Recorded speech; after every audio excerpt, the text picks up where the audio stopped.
કંઈ નહીં થાય તેવો ખૂબ જ મજબૂતીકરણ સાથે આ રસ્તો બનવા જઈ રહ્યો છે. આવનાર 25 વર્ષ સુધી કંઈ નહીં થાય તેવો ખૂબ જ મજબૂતીકરણ સાથે આ રસ્તો બનવા જઈ રહ્યો છે.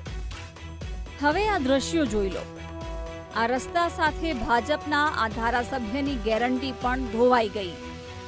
આ દ્રશ્યો છે ભરૂચના આમોદમાં 7 કરોડના ખર્ચે બનેલા આ રસ્તાને લઈને ભાજપના ધારાસભ્યએ આપેલી ગેરંટીની વરસાદે પોલ ખોલી નાખી છે. 3 મહિના પહેલા જ્યારે 7 કરોડના ખર્ચે બનેલા નવનિર્મિત રોડનું ધારાસભ્ય ડી.કે. સ્વામીના હસ્તે લોકાર્પણ કરાયું ત્યારે તેમણે કહ્યું હતું કે આ રસ્તાની મજબૂતી એવી બની છે કે આવનારા 25 વર્ષ સુધી રસ્તાને કાંઈ નહીં થાય. પરંતુ જે રસ્તાને 25 વર્ષ સુધી કાંઈ નહીં થવાનો ધારાસભ્યએ દાવો કર્યો હતો તે રસ્તો 3 મહિનામાં જ તૂટવા લાગતા હવે કોંગ્રેસે ધારાસભ્યને પોતાની જ ગેરંટી યાદ અપાવી છે. જો કે આ ગેરંટી જ્યારે ધારાસભ્યએ આપી હતી ત્યારે મોટા ઉપાડે સાંસદ મનસુખ વસાવા પણ લોકાર્પણમાં આવ્યા હતા. જરા તેમનો દાવો પણ સાંભળો. 3 ફૂટ ઊંડાઈથી માટી કાઢી રફ માલ કાઢી અને તેના પર બહુ સરસ રીતના મજબૂત રોડ બની એના માટે ટ્રીટમેન્ટ કરી અને પછી ઉપર માટી મેટલ કરીને ડામર સપાટીનો રસ્તો બનાવ્યો છે.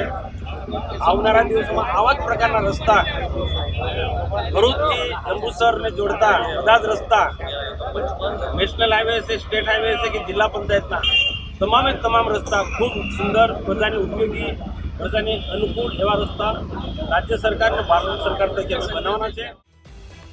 આ તરફ ભરૂચ જંબુસર આમોદને જોડતો કરોડોના ખર્ચે બનેલો રસ્તો પહેલા જ વરસાદમાં ધોવાઈ જતા કામની ગુણવત્તાને લઈને પણ સવાલો ઉઠ્યા છે. તમે ખુદ પણ આ ગેરંટીવાળા રોડ પર પડેલા ખાડાઓને કારણે ધોવાઈ ગયેલા રોડની હાલત જોઈ શકો છો. જે આમોદ ચોકડી પરનો રોડ છે તે 3 મહિના પહેલાં અહીંયા બનાવવામાં આવેલો હતો, પણ હાલની પરિસ્થિતિ તમે જોઈ શકો છો કે આ ચોકડીના રોડ ઉપર ઠેર ઠેર ખૂબ મોટા ખાડા પણ પડી ગયેલા છે. કારણ કે 3 મહિના પહેલાં રોડ બન્યો તે છતાં પણ ભ્રષ્ટ અધિકારીઓના પાપે આજે ઠેર ઠેર રોડને નુકસાન થયેલું છે. અહીંના સ્થાનિક પત્રકારો હોય, સ્થાનિક આગેવાનો પણ અનેક રજૂઆત કરી હતી જ્યારે રોડ બનતો હતો ત્યારે, એ છતાં પણ આ તંત્ર દ્વારા કોઈ પણ ધ્યાન આપવામાં આવ્યું નથી. તેમજ અહીંના સ્થાનિક ધારાસભ્યએ પણ કામગીરી થતી હતી ત્યારે 25 વર્ષની ગેરંટી આપી હતી, તેમ છતાં આ અધિકારીઓની મિલીભગતના કારણે આજે આમોદના રોડ, આ નેશનલ હાઈવેના રોડ ઉપર ઠેર ઠેર ગાબડાઓ પડી ગયેલા છે.